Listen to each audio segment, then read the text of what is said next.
بسم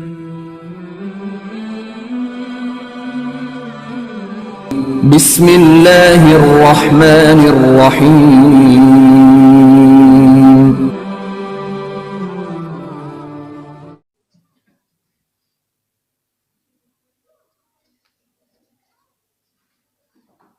تو وہ ان کے فتنے میں گرفتار ہو گیا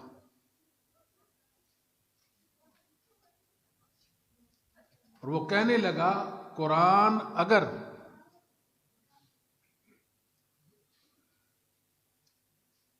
اللہ کا کلام ہے تو مجھے بھول جائے،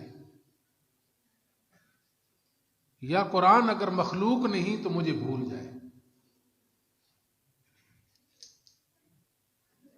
بات سمجھے، اگر قرآن اللہ کا کلام ہے تو مجھے بھول جائے۔ وہ بیان کرتے ہیں کہ ہم نے اسے ترک کر دیا، اس کے حلقہ درس سے ہم نے جانا چھوڑ دیا۔ ایک وقت کے بعد ہماری اس سے ملاقات ہوئی، پوچھا وہ جو قرآن آپ کو یاد ہے اس کا کیا بنا؟ وہ کہنے لگا قرآن میرے سینے سے محو ہو گیا ہے، مٹ گیا ہے۔ ہم نے پوچھا سورت اخلاص بھی نہیں یاد، کہتا ہے سورت اخلاص بھی بھول گئی ہے۔ تو قرآن اللہ کا کلام ہے جو اللہ نے انسانوں کے لیے بطور حجت اتارا ہے، یہ اللہ کی دلیل اور اس کی حجت ہے۔ ایک اور واقعہ سنیں جو دلائل النبوہ بہقی میں، دلائل النبوہ بہقی میں صحیح واقعہ ہے کہ خلیفہ مامون کے دربار میں بہت سارے لوگ بیٹھے تھے، ایک عیسائی نوجوان بھی وہاں موجود تھا، انتہائی خوبصورت نوجوان الڑ، وہ بھی ادھر موجود ہے۔ مجلس برخاست ہوئی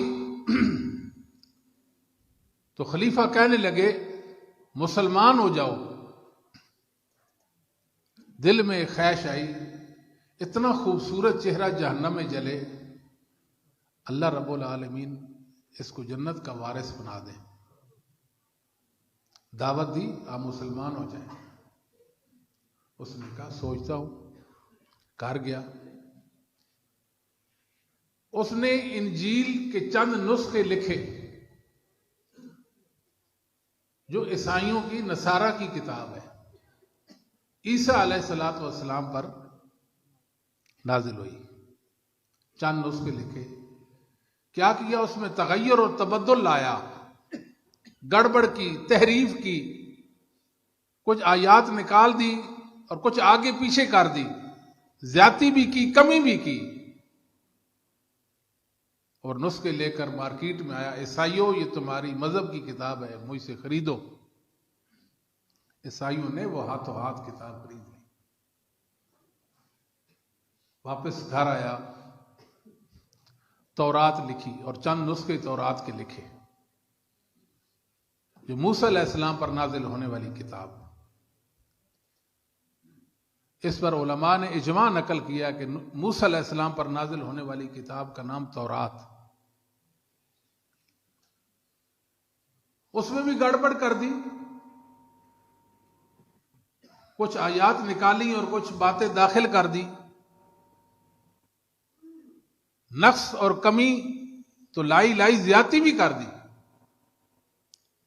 اور نسخے اٹھا کر مارکیٹ میں آیا، بازار میں آیا، یہودیوں یہ تمہاری مذہبی کتاب ہے، مجھ سے خریدو۔ یہودیوں نے ہاتھوں ہاتھ وہ کتاب خرید لی۔ واپس آیا، قرآن کریم کے چند نسخے لکھے، آیات آگے پیچھے کر دی، کمی بھی کی، زیادتی بھی کی۔ مارکیٹ میں آیا، کہا مسلمانوں یہ تمہاری مذہبی کتاب ہے، یہ مجھ سے خرید لو، یہ قرآن ہے۔ مسلمانوں نے جب دیکھا کہا لے جاؤ اس کو، یہ اللہ کا کلام نہیں، یہ قرآن نہیں۔ بس اتنی سی بات پر میں مسلمان ہو گیا۔ یہ قرآن اللہ کی حفاظ کے ساتھ محفوظ اللہ کا کلام ہے، اور محمد الرسول اللہ کی حدیث، الا انی اوتیت القرآن اوتیت الکتاب مثلہ معہ، مجھے قرآن دیا گیا اور قرآن جیسی چیز حجت میں، دلیل میں وہ حدیث دی گئی۔ حدیث قرآن کا بیان ہے، قرآن کا تبیان ہے، قرآن کی تفسیر، تشریح، توضیح ہے۔ دونوں دین ہیں، دونوں اللہ کی حفاظت کے ساتھ محفوظ ہیں، اور دونوں حجت ہیں۔ الحمدللہ رب العالمین۔ اہل الحدیث، اہل حدیث کے مسلک پر ہیں۔ یہ رسول اللہ صلی اللہ علیہ وسلم کی حدیثوں کے محافظ ہیں، قول کے ساتھ بھی بول بول کر رسول اللہ کی حدیثوں کا دفاع کرتے ہیں، اور اپنے عمل کے ساتھ بھی رسول اللہ صلی اللہ علیہ وسلم کی حدیثوں کا دفاع کرتے ہیں۔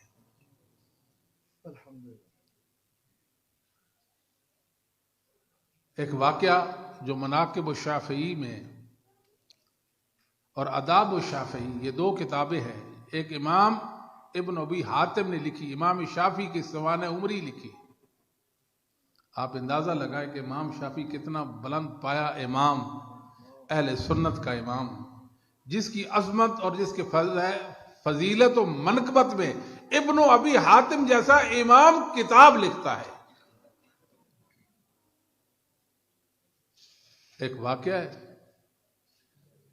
کہ امام شافعی رحمہ اللہ کی مجلس سے بہت سارے محدثین اور ائمہ دین تشریف فرما تھے، جلوہ افروز تھے۔ مسئلہ چل نکلا مکہ کے مکانات کی خرید و فروخت جائز ہے یا نہیں۔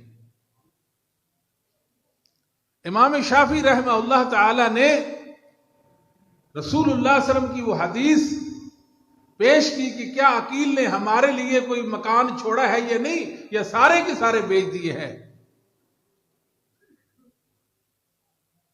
تو اسحاق بن راہویہ، امام خراسان کا فقیہ اور امام اسحاق بن ابراہیم ابن راہویہ، باپ کا نام ابراہیم، دادے کا نام راہویہ، اور باب دادی کی طرف منسوب ہوا۔ اور امام اسحاق بن راہویہ اتنا بڑا امام ہے، جب پیدا ہوا تو تاریخ بغداد میں صحیح سند سے واقع ہے کہ ان کے کانوں میں چھید ہوئے تھے، کان چھیدے ہوئے تھے ان کے۔ دادے نے دیکھا یہ بچہ یہ اچھا ہوا تو کمال کا اچھا ہوگا، اگر یہ برا ہوگا تو برائی کی حدوں کو چھوئے گا۔ پھر میرے اللہ کی شان دیکھیں، اسحاق بن راہویہ امام بنا، خراسان کا فقیہ امام۔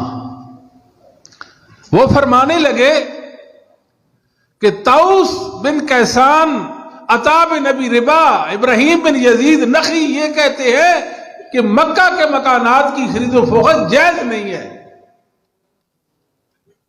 امام شافعی نے رسول اللہ صلی اللہ علیہ وسلم کی حدیث پیش کی، اسحاق بن راہویہ نے ایک بات کی ہے کہ فلاں فلاں کی حدیث سے رسول کے ہوتے ہوئے یہ رائے ہے۔ دیکھا کون؟ یہ تو اسحاق خراسان کا فقیہ، کوئی اور ہوتا میں اس کے کان مروڑتا۔ کہ محمد الرسول اللہ کی حدیث آ جانے کے بعد انسانوں کی آراء اور ان کے اجتہادات پیش کرتا ہے۔ اس موقع پہ امام شافعی رحمہ اللہ نے ایک بات کہی ہے جو مسلک اہل حدیث کا ماٹو کہتے ہیں اس کو، جی ہاں جی، در و دیوار پہ لکھ دیں اور اپنی نسلوں میں یہ چھوڑ دیں۔ آپ زر ہو تو لکھیں۔ امام شافعی رحمہ اللہ گویا وہ فرماتے ہیں حل لأحد مع رسول اللہ صلی اللہ علیہ وسلم حجہ۔ بات نہیں سمجھے، لکھ دو اس دیوار پر حل مع رسول اللہ صلی اللہ علیہ وآلہ وسلم حجہ، سوالیہ نشان ڈال دیں۔ بات نہیں سمجھے، حل لأحد، حل لأحد مع رسول اللہ صلی اللہ علیہ وسلم حجہ، لوگوں دنیا والوں اس ہستی کا نام تو بتاؤ، اس کا نام بتاؤ، اس کا نام بتاؤ کہ محمد الرسول اللہ صلی اللہ علیہ وسلم کی بات کے مقابلے میں جس کی بات حجت ٹھہرے۔ بس یہ ہمارا مسئلہ ہے کہ دنیا سے آج بھی ہمارا یہی سوال ہے جو امام شافعی نے صدیوں پہلے کیا تھا، آج بھی وہی ہمارا سوال ہے، حل لأحد مع رسول اللہ صلی اللہ علیہ وآلہ وسلم حجہ۔ دنیا والوں نام تو بتاؤ جس کا نام رسول اللہ کے نام کے ساتھ جچتا ہو، رسول اللہ کی حدیثات جانے کے بعد جس کا نام سنا جا سکے وہ بتاؤ کون ہے۔ یہ ہمارا مسلک ہے، سمپل سی بات ہے، یہ ہماری دعوت ہے۔ اس سے کوئی راضی ہو ناراض ہو، جو ہمیں نہیں جانتا وہ نہیں جانتا، جو جانتا ہے وہ جانتا ہے، جو نہیں جانتا وہ جان لے۔ میرے اور آپ کے اندر عملی کمزوری تو ہو سکتی ہے، ہزار کمزوری بھی ہو سکتی ہے، مگر یاد رکھے رسول اللہ کے ساتھ ہماری جو محبت ہے اس میں کوئی شک و شبہ کی گنجائش نہیں ہے۔ باوجود ہزار کمزوریوں کے رسول اللہ صلی اللہ علیہ وسلم کی حدیث آ جانے کے بعد ہم نے کبھی بھی اللہ کے پیغمبر جناب محمد رسول اللہ کے سامنے نگاہ نہیں اٹھائی ہے، ہم نے آنکھیں جھکا دی تھی، ہم نے آنکھیں جھکائی ہیں، رسول اللہ کا ادب کیا ہے، ہم نے رسول اللہ کا ادب کیا، ہم نے ادب کیا آپ کا۔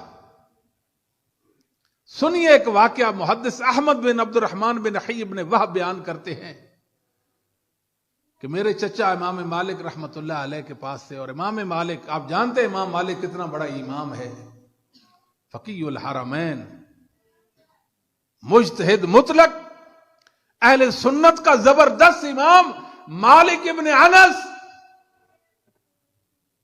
رحمہ اللہ تعالی۔ موطا امام مالک امام رحمہ اللہ کی کتاب ہے، امام شافعی امام مالک کے شاگرد ہیں اور آپ کی کتاب موطا کے حافظ ہیں۔ کہتے ہیں اس نیلی فام چھت کے نیچے موطا سے بڑھ کر صحیح کتاب کوئی نہیں۔ یہ الگ بات ہے جب بخاری مسلم آئی تو چھا گئی بخاری اور چھا گئی مسلم، بات سمجھیں۔ یہ امام ہے امام مالک، معمولی حیثیت کا امام نہیں ہے امام مالک، مدینے کا امام۔ کہاں کا امام؟ مدینے کا امام۔ مسئلہ پوچھا گیا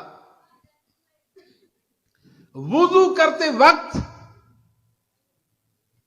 پاؤں کی انگلیوں کا خلال کرنا کیسا ہے؟ سمجھاتی ہے بات؟ ایسے وضو کرتے پاؤں کی انگلیوں کا خلال کرنا امام مالک فرماتے ہیں لیس ذالک علی الناس، کچھ بھی نہیں، یہ تو نہیں ثابت۔ حتی حف الناس، لوگوں نے بھی اس کو حقیر فقیر سمجھ لیا کہ امام رحم اللہ جو فرما رہے ہیں۔ ایک شخص بولا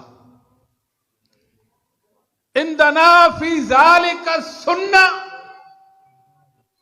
امام رحمہ اللہ آپ مجتہد اور عالم مدینہ ہیں، ہماری بھی گزارش سنیں، عندنا فی ذالک السنہ، توجہ دیں، الفاظ پہ غور کریں۔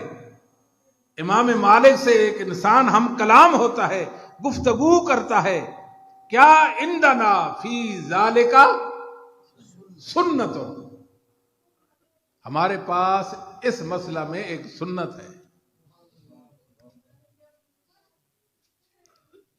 اور یہ بات بھی یاد رکھیں، محدثین عظام حدیث اور سنت میں فرق آپ کو بات سمجھ آتی ہے؟ بعض لوگ کہتے ہیں حدیث تو قولی چیز ہے اور سنت عملی، جبکہ ایسے نہیں، محدثین کے نزدیک حدیث اور سنت ایک چیز ہے۔ اور ہماری معلومات کے مطابق برصغیر پاک و ہند میں سب سے پہلے سنت اور حدیث میں فرق اس نے کیا جس نے کہا میں رسول اللہ کے بعد نبی ہوں۔ بات سمجھ گئے؟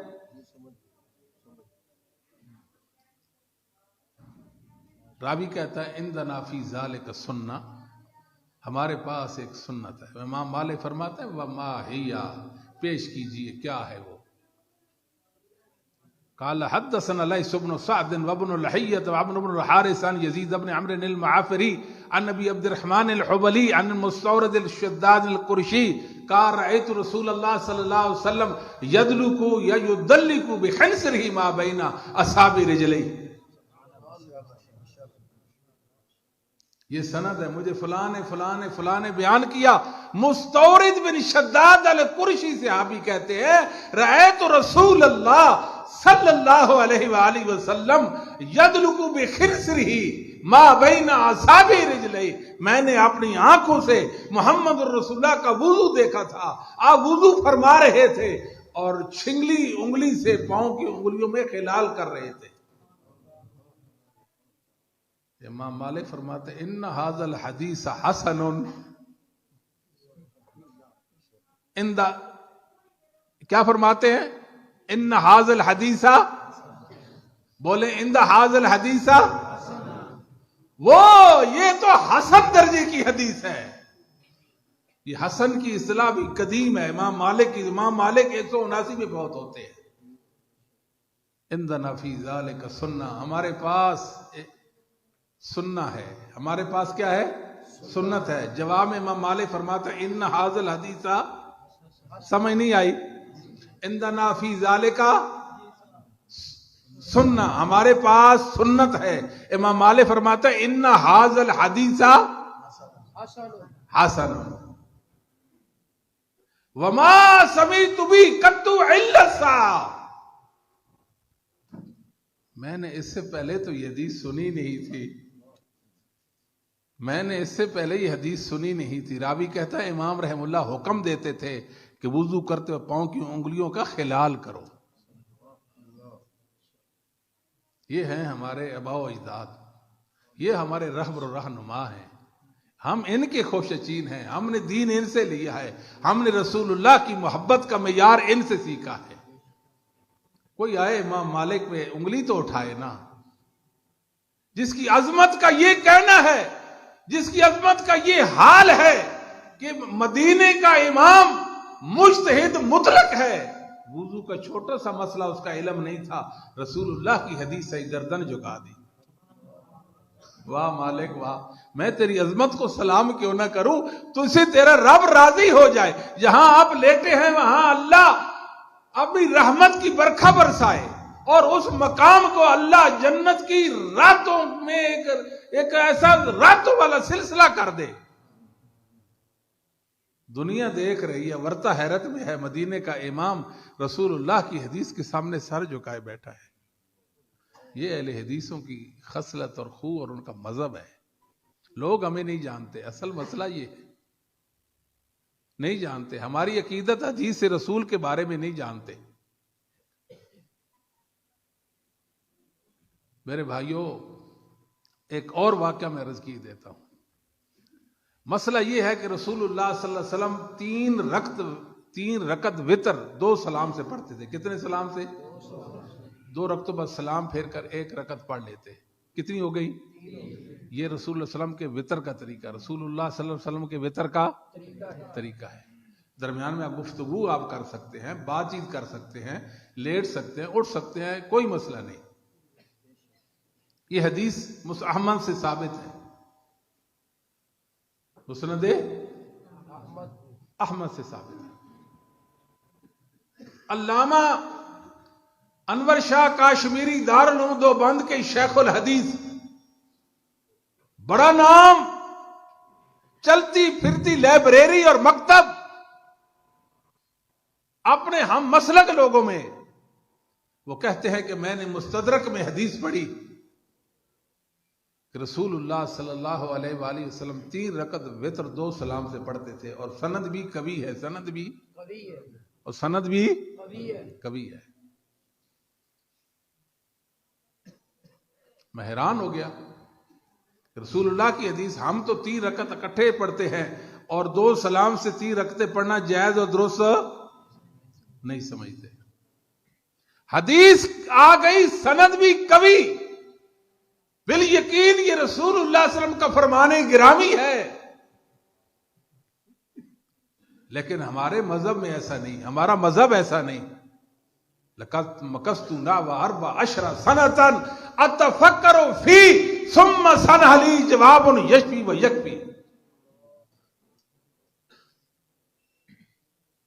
ایک دن نہیں، 2 دن نہیں، 3 دن نہیں، 7 دن نہیں، 10 دن نہیں، سال نہیں، 3 سال نہیں، 7 سال نہیں، 10 سال نہیں، میں نے رسول اللہ صلی اللہ علیہ وسلم کی حدیث صحیح سند سے دیکھنے کے بعد 14 سال اس کا جواب سوچا. کتنے سال؟ اس کا کیا جواب ہو سکتا ہے؟ یہ تو ہمارے مذہب کے خلاف ہے. آئے کوئی ہمارے ایمان کا امتحان تو لے، رسول اللہ کا فرمان لائے. ابھی اس کی زبان سے رسول اللہ کی حدیث جدا نہیں ہوگی، گردن جھکا دیں گے، گردن جھکا دیں گے. اہل حدیثوں کو اللہ نے اس دین کا پاسبان بنایا ہے. یہ محدثین کے وارث ہے. لوگ تو سمجھتے ہیں محدثین وہاں ہی تھے، ان کا کوئی ماننے والا دنیا میں نہیں تھا، لیکن ان کو کون بتائے یہ سارے محدثین کے ماننے والے ہیں. میں اس انسان کو بھی جانتا ہوں جو سعودی عربیہ میں تھا، پہلے پاکستان پھر سعودی عربیہ میں چلا گیا. اللہ نے اس کو عقیدے کی سمجھ دی، وہ اہل الحدیث ہو گیا، وہ اہل حدیث، اس کا عقیدہ صحیح ہو گیا. پاکستان میں کمپنی میں کام کرتا تھا، وہاں سے اس کمپنی کا کچھ مال اس نے چرا لیا تھا. جب اہل حدیث ہوا تو اللہ کا ڈر اور خوف بھی آ گیا، اور سیدھا کمپنی کے مینیجر کے پاس گیا کہ میں آپ کی کمپنی میں کام کرتا تھا اور یہ میں نے کمپنی کا نقصان کیا، آپ مجھ سے وصولی کر لیں یا مجھے معاف کر دیں. اس نے کہا آپ کو معاف کرتے، کوئی بات نہیں. بڑی بات ہے، بڑی بات ہے. اس کی داڑھی نہیں تھی، اس نے اپنے رب سے داڑھی مانگی اور پھر اس کو کینسر ہو گیا. ڈاکٹر نے ایسی دوائی دی، اس کی داڑھی جھڑ گئی. اس کے بھتیجے نے مجھے بتایا، مصلے پہ بیٹھ کر رویا کرتا تھا، میرے مولا جو بیماری کی تکلیف ہے وہ تو ہے ہی ہے، کیا تو مجھ سے ناراض ہو گیا ہے؟ مجھ سے میری داڑھی بھی لے لی ہے. میرے اللہ تو کیا مجھ سے ناراض ہے کہ مجھ سے میری داڑھی بھی لے لی تو نے؟ وہ کہتا ہے کہ اللہ نے اس کے چہرے پر داڑھی لائی اور داڑھی کے سامنے رب سے اس نے ملاقات کی.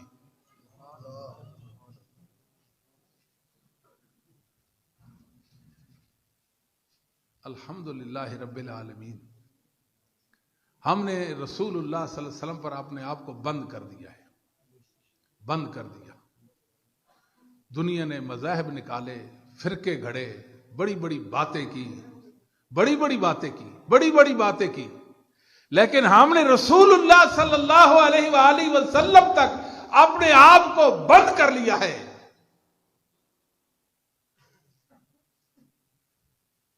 قرآن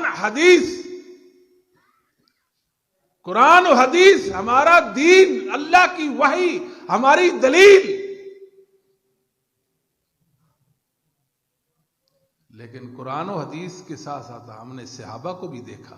کس کو دیکھا؟ صحابہ کو. جو قرآن و حدیث کو دیکھے اور صحابہ کو نہ دیکھے کبھی فوز و فلاح کا مالک ہو سکتا نہیں. آپ کو بات سمجھاتی ہے؟ صحابہ میں یار ایمان جب تک اصحاب محمد کے صلی اللہ علیہ وسلم کا طرز عمل نہیں معلوم ہوگا، اس وقت تک ہم قرآن و سنت تک اپنی دسترس کو ممکن کر سکتے نہیں.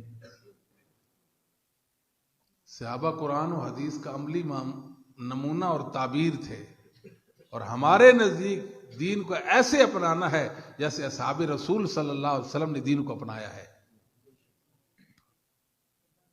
اور صحابہ کے عمل کو، ان کے علم کو، ان کے طرز زندگی کو اللہ نے سبیل مومنین قرار دیا.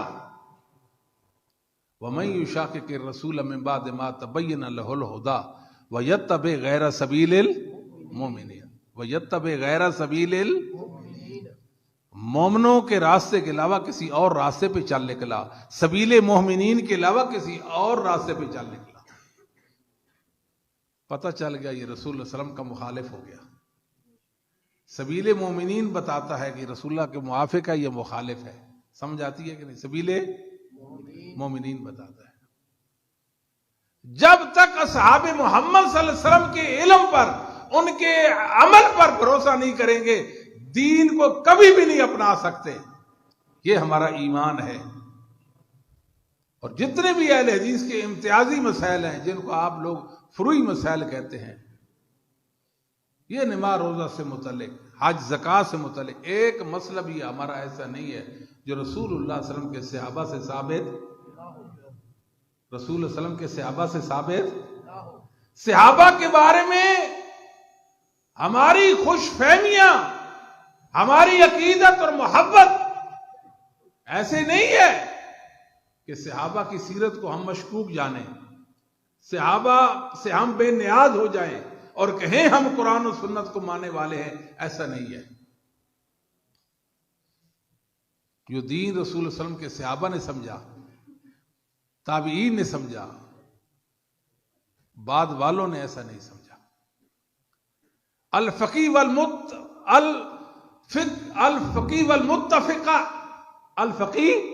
والمتفقہ خطیب بغدادی کی کتاب ہے. صحیح سند کے اندر، صحیح سند سے عبداللہ بن داود خریبی جو 213 ہجری میں فوت ہوتے ہیں، ان کا ایک قول ہے جو آپ ذر سے لکھنے کے قابل ہے.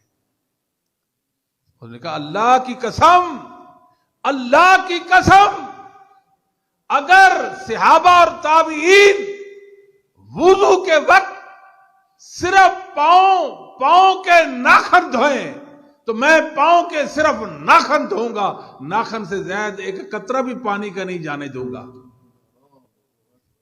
یہ تو نہیں ہو سکتا کہ صحابہ اور تابعین پاؤں نہ دھوئیں اور ناخن دھوئیں. مراد یہ ہے جو کام صحابہ اور تابعین نے کیا ہے وہی کرنا ہے، اس سے ذرا برابر بھی آگے پیچھے نہیں ہونا، اس سے آگے پیچھے نہیں ہونا. یہ ہے ہماری دعوت. آپ رسول اللہ صلی اللہ علیہ وسلم کا طرز عمل دیکھ لیں. آج دنیا پریشان ہے، لوگ حیران ہیں، اور یہ لوگوں نے پریشانی واقع کر دی ہے. کوئی کہتا ہے جی وہ بھی ایک دلیل رکھتا ہے، وہ بھی دلیل پیش کرتا ہے، وہ بھی دلیل پیش کرتا ہے، ہم کدھر جائیں؟ وہ بھی بڑے بڑے دعوے کرتا ہے، اس کے بھی بڑے بڑے دعوے ہیں، کیا پتا حق پر کون، باطل پر کون، صحیح کون، غلط کون. یہ فکر ہر مسلمان کو دامنگیر ہے. میرے بھائی سمپل سی بات ہے، آپ سپردگی کا کام کریں. کیا کریں؟ اپنے آپ کو ائمہ اسلام کے حوالے کر دیں، اپنے آپ کو تابعین اور اصحاب رسول کے حوالے کر دیں. ان سطر سے زندگی اپنا لیں. جو وہ کرتے تھے وہ آپ کریں. آپ حق پر ہیں، آپ حق پر ہیں. سمپل سی بات ہے. آپ دیکھیں ایک عمل ہے جو سبیل مومنین میں ہے. کیا ہے؟ سبیل، وہ دین ہے، وہ اللہ کی رضا کا باعث ہے، اس میں اجر و ثواب ہے. اگر سبیل مومنین میں نہیں تو وہ دین. آپ کو بات تو نہیں سمجھ آئی؟ بڑی سادی سی بات ہے. سبیل مومنین میں چیز ہے تو اللہ کا دین ہے. سبیل مومنین سے خارج تو دین. سمجھ آتی ہے بات؟ لو جی اب دیکھیں ذرا آپ یہ عید میلاد النبی کو دیکھ لیں. عید میلاد النبی کو دیکھ لیں. سبیل مومنین میں ملے گا؟ پھر دین ہے؟ یہ تو سمپل سی بات ہے. اس میں اختلاف کائے کا؟ اس میں اختلاف کی ضرورت. اگر یہ دین ہوتا تو اصحاب محمد اس کو ایمان بنا لیتے. رسول اللہ کا اس کے ناواقف ہونا، ان کی زندگیوں میں اس کا وجود اور ذکر نہ ہونا اس چیز کی دلیل ہے. وحی میں اس کا کوئی ثبوت نہیں ہے. وحی میں اس کا سمپل سی بات ہے. ہم نے لوگوں کو پریشانی میں نہیں ڈالنا، پریشانیوں سے نکالنا ہے. ہم کہتے ہیں سبیل مومنین ہے آپ کے سامنے. جو عمل سبیل مومنین میں ہے وہ دین ہے، جو سبیل مومنین میں نہیں وہ دین نہیں ہے.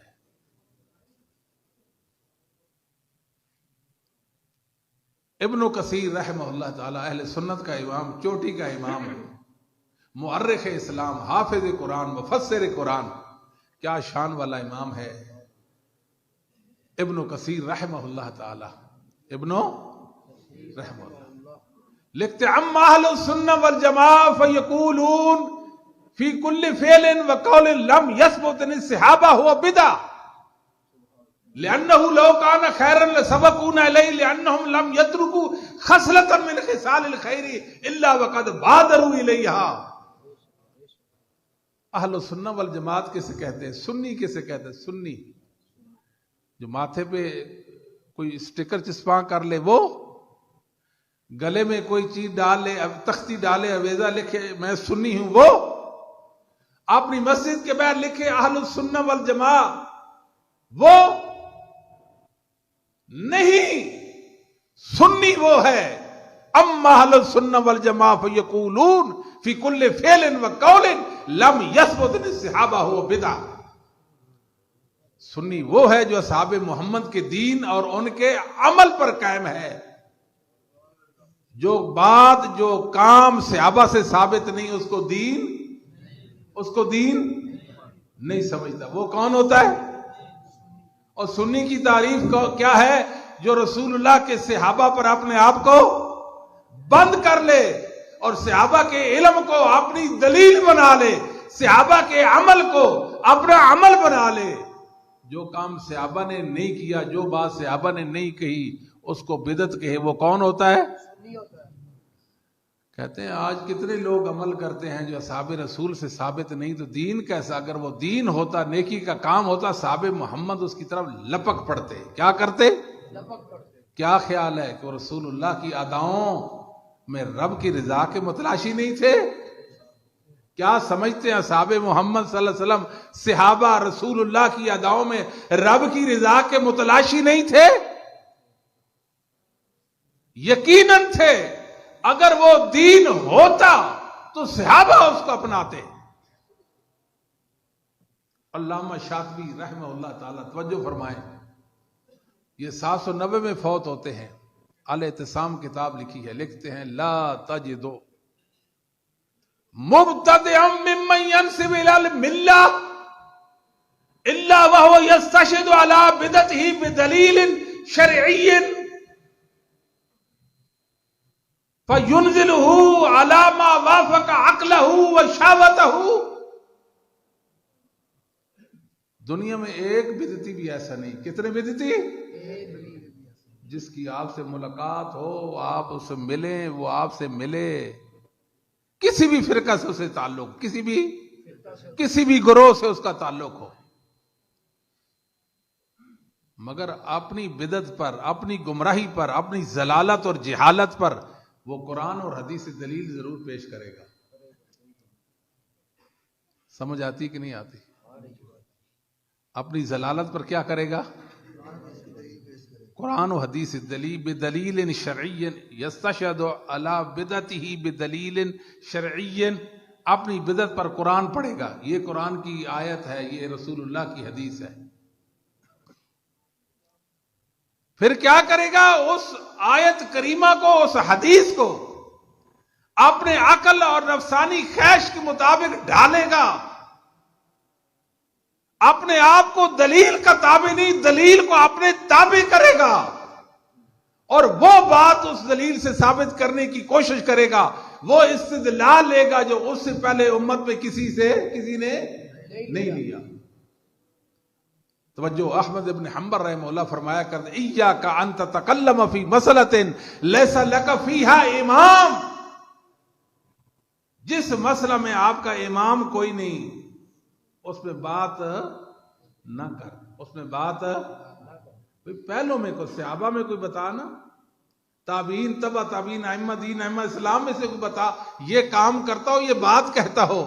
قرآن و حدیث انہوں نے بھی پڑھا، انہوں نے سمجھا، اس پر عمل بھی کیا، مگر یہ بات نہیں کی، یہ عمل نہیں کیا. مطلب یہ ہے کہ قرآن و حدیث میں یہ اس عمل کا ثبوت اگر ہوتا تو وہ اول حقدار تھے، وہ کرتے. ان کا نہ کرنا چیز کی دلیل ہے کہ قرآن و حدیث میں اس پر دلیل نہیں.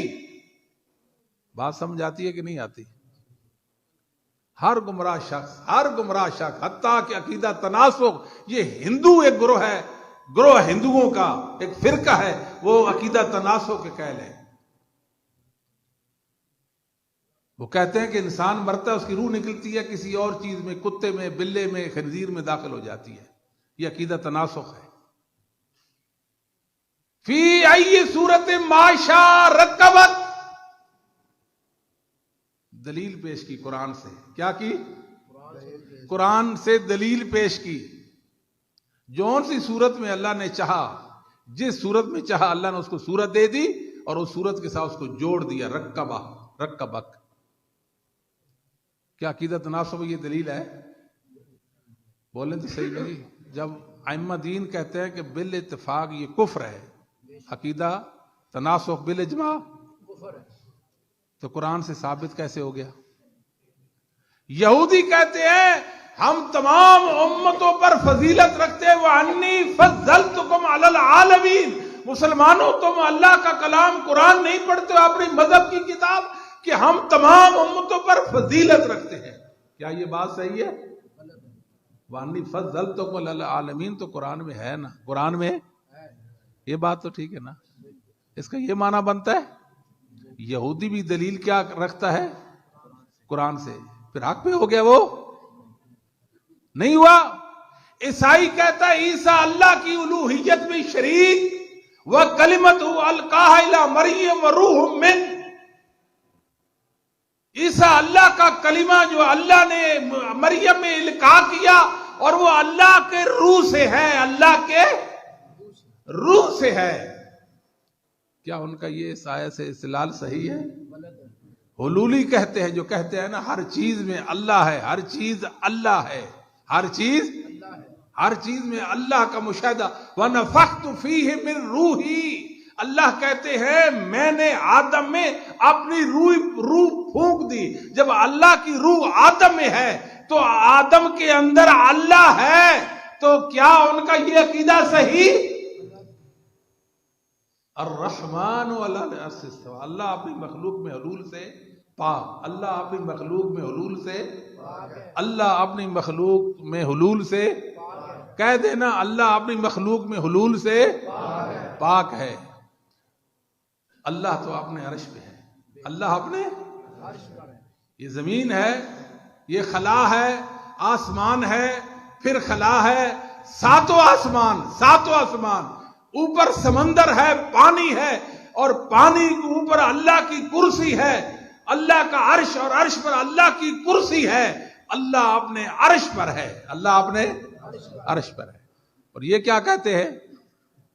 ہر چیز میں اللہ، ہر چیز میں. ان الذین آمنوا والذین ہادوا والنصارى والصابئین من آمن باللہ والیوم الآخر. کہتے ہیں یہودی، نصارہ، صابی یہ بھی جنت میں جائیں گے. کیا وہ جنت میں جائیں گے؟ قرآن تو پڑھتے ہیں. قرآن نہیں پڑھا بھی؟ بات سمجھ آتی ہے کہ نہیں آتی؟ ہر گمراہ فرقہ،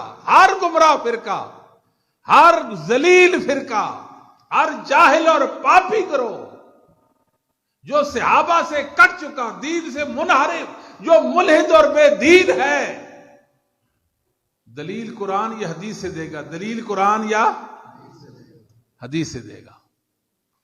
ہم ایک ہی بات کرتے ہیں کہ یہ قرآن، یہ آیت کریمہ، یہ حدیث پڑھی جا چکی ہے، یہ سمجھی جا چکی ہے. پڑھی جا چکی ہے، سمجھی جا چکی ہے. یہ آیت پڑھی جا چکی ہے، سمجھی جا چکی ہے. صحابہ کا دور خیر القرون، صحابہ کا دور، تابعین کا دور، تبع تابعین کا دور. کیسے خیر القرون؟ تمام زمانوں میں بہترین زمانہ. کیسے؟ ان کا علم فائق، ان کا عمل اپنے علم کے مطابق، بے تکلف لوگ. یہ 3 وصف ہیں ان کے اندر جس وجہ سے وہ خیر القرون ٹھہرے ہیں. انہوں نے قرآن کو سمجھا، حدیث رسول کو سمجھا. وہ تو یہ بات نہیں کرتے. ان کا یہ بات نہ کرنا، ان کی یہ بات نہ کر چیز کی دلیل ہے کہ اس سے بات ثابت، یہ بات ثابت نہیں ہوتی. اور یاد رکھو مسلمانوں، عقل اللہ نے اس لیے دی ہے کہ محمد الرسول اللہ صلی اللہ علیہ وسلم کے سامنے سر کو جھکا دیا جائے. اس لیے نہیں دی کہ رسول اللہ کو ہم آنکھیں دکھائیں. اس لیے نہیں دی رسول اللہ دیکھتے رہ جائیں اور ہم آپ کو چھوڑ کر چلے جائیں. عقل اس لیے دی جا کے محمد کریم کے پیچھے لگ جائیں صلی اللہ علیہ وسلم. صحابہ و تابعین نے کوئی بات سمجھی یا نہ سمجھی, کوئی ایسی چیز بھی ہو سکتی ہے کہ نہیں ہو سکتی, سمجھی یا ہمیں سمجھ آئی یا نہیں آئی, ہمیں سمجھ آئی یا دین ہے کہ نہیں ہے, دین ہے کہ نہیں ہے دین. کتنی چیزیں ہیں جو آخرت سے متعلق ہیں, کتنی چیزیں ہیں جو ہماری عقل میں نہیں آ سکتی. عقل میں تو کیا ہم منکر بن جائیں گے, انکاری بن جائیں گے؟ ان پر ایمان رکھیں گے, ان کو مانیں گے, ان کو مانیں گے. لیکن جس چیز میں تفہیم صحابہ تابعین تبع تابعین ائمہ دین نے کر دی ہے, اس سے بھی ہم نے منحرف نہیں ہونا. اور قرآن پڑھا جا چکا, قرآن سمجھا جا چکا. صحابہ نے قرآن پڑھا بھی, سمجھا بھی, سمجھایا بھی. تابعین تبع تابعین نے قرآن پڑھا بھی, سمجھا بھی, سمجھایا بھی, قرآن پر عمل بھی کیا. اور یہاں ایک لطیفہ میں آپ کو سناتا ہوں. میرے گھر میں ایک صاحب ہے, کہنے لگے محدثین تو حدیثوں کے پیچھے لگے رہے, قرآن کو نظر انداز کیا. میں نے کہا بیٹھے آپ, یہ تو آپ نے بڑی زبردست بات کر دی ہے. میں نے کہا کہ یہ امام بخاری رحمہ اللہ تعالی محدث بعد میں ہیں, پہلے مفسر ہیں. امام احمد حنبل محدث بعد میں ہیں, پہلے مفسر ہیں. اور بہت سارے دلائل دیے. اس نے کہا میں آج مانا ہوں, میں تو اہل حدیثوں کو بھیڑ بکریاں سمجھتا تھا, یہ تو بڑے کام کے لوگ ہیں. ہم نے کہا ہاں ہاں دیکھ لے, انہوں نے قرآن کے علوم کی کما حقہ خدمت کی ہے. بال کی کھال اتار دی محدثین نظام نے, بال کی کھال اتار دی. یہ بات ٹھیک ہے کہ نہیں؟ ایک ایک آیت کی تفہیم, ایک ایک آیت کی تفہیم, ایک ایک آیت کی تفہیم, قرآنی علوم کی خدمت, قرآنی علوم کی خدمت, یہ اہل حدیث کا کام. آج لوگ محدثین کو ان کی دلیلیں دکھا رہے ہیں, محدثین کو ان کی دلیلیں دکھا رہے ہیں. امام بخاری کو, احمد ابن حنبل کو, بڑے بڑے ائمہ دین کو دلیل دکھاتے ہیں, یہ دیکھو دلیل ہے. دلیل تو محدثین کی ہے, دلیل کس کی ہے؟ ان کی سندوں سے آئی ہے, ان کی کتابوں میں مذکور, ان کی کتابوں میں. سمجھ آتی کہ نہیں؟ انہوں نے اپنی کتابوں میں لکھی, اپنی سندوں سے لکھی. میں دکھاتا ہوں امام احمد حنبل کو, امام مالک کو, امام شافعی کو, امام صاحب یہ میری دلیل ہے. بتائیں میں نالائق ہوں یا نہیں, غلطی پر ہوں یا نہیں, خطا کار ہوں کہ نہیں؟ مجھے کوئی حق نہیں ہے کہ میں ائمہ کو دلیل دکھاؤں. مجھے حق یہ ہے کہ ائمہ سے دلیل لوں, ائمہ سے. آج لوگ باتیں کرتے ہیں, افسوس ہوتا ہے, کہتے ہیں نا جی تقلید واجب ہے. تقلید کہتے ہیں کہ نہیں کہتے؟ لوگوں کو تقلید پہ لگا رہے. تقلید عام مسلمانوں بیچاروں کو تو پتہ نہیں تقلید کیا ہوتی ہے, لیکن لگا رہے ہیں تقلید پر. اور قرآن سے تقلید کا ثبوت فراہم کرتے ہیں. توجہ, فَاسْأَلُوا أَهْلَ الذِّكْرِ إِن كُنتُمْ لَا تَعْلَمُونَ. یہ تو تقلید کا رد ہو رہا ہے. اسے تقلید کا رد ہے, تقلید کا ثبوت نہیں ہے.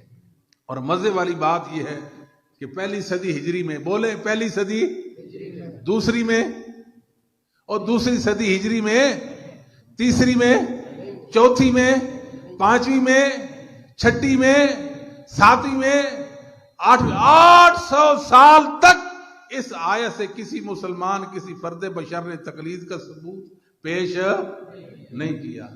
پھر زیادتی ہے کہ نہیں ہے؟ بات نہیں سمجھ, زیادتی ہے کہ نہیں ہے؟ اگر یہ ثبوت ہوتا تقلید پر تو ائمہ اس کو ضلالت کہتے, تقلید کو, اس کو شرک و کفر اور اس کو پنی کیا کچھ نام دیتے.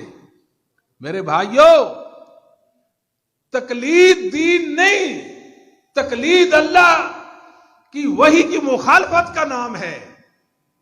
قبول قول ینافی الکتاب و سنہ، رسول اللہ اور اللہ ایک بات فرمائیں اور امتی ایک بات جس پر کوئی دلیل نہیں ہے اس کو دین بنا لیں، یہ تقلید ہوتا ہے۔ یہ کیا ہوتی ہے؟ تقلید ہوتی ہے، اور اس کے بڑے نقصانات ہیں، اس کے بڑے، اتنی شریر چیز ہے، اتنی خبیثہ ہے، ہر وقت شر کو جنم دیتی رہتی ہے۔ حکیم صاحب، ہر وقت اللہ تعالیٰ اس امت کو تقلید کے شر سے پاک صاف کر دے۔ دعا کریں رسول اللہ صلی اللہ علیہ وسلم کا مطیع فرمانبردار بنا دے۔ اتنا نقصان ہے اس کا۔ مسلم کی حدیث ہے، رسول اللہ صلی اللہ علیہ وآلہ وسلم پگڑی پر مسح فرماتے ہیں۔ پگڑی پر، یہ حدیث کہاں آتی ہے؟ کہنے والوں نے کہا ہمارے مذہب میں تو پگڑی کا مسح نہیں ہے، تو جواب دیں گے ہم اس مسلم کی حدیث کا۔ کیا جواب ہے؟ جواب یہ ہے، رسول اللہ صلی اللہ علیہ وسلم وضو فرما رہے تھے، ظاہر وضو جب آپ نے کیا تو پگڑی ہل گئی، اس کو سیدھا کرنے لگے، صحابی نے سمجھا مسح کر رہے تھے۔ اس کو سیدھا کرنے لگے تو صحابی نے کیا سمجھا؟ مسح کر رہے تھے۔ صحابی نے کیا سمجھا؟ مسح کر رہے۔ کہا رسول اللہ نے پگڑی پر مسح کیا، جبکہ آپ نے مسح نہیں کیا بلکہ پگڑی کو سیدھا کیا۔ واہ میرے مولا، پھر ایک حدیث نہیں، ایک صحابی نے رسول اللہ کی سنت اور دین کو بیان نہیں کیا، پھر دو نے نہیں کیا، پھر تین نے نہیں کیا، پھر چار نے نہیں کیا، 5 اصحاب محمد نے رسول اللہ کی پگڑی کا مسح بیان کیا۔ کتنوں کے بارے میں کہو گے؟ چلو ایک کو غلطی، دو کو غلطی، تین کو، 5 کو غلطی لگ گئی، پھر دین کا اعتبار کیا؟ پھر دین کا کوئی جزئی، کوئی شک ایسی نہیں ہے جس پہ اعتبار کرے دین، تو پھر صحابہ کی غلطیوں کا نام ہوگا نا۔ بات سمجھ آتی ہے آپ کو؟ میرے بھائیوں، تقلید ایک مسئلہ ہے، توجہ دیں۔ مسئلہ بے خیار کا، بے خیار کا۔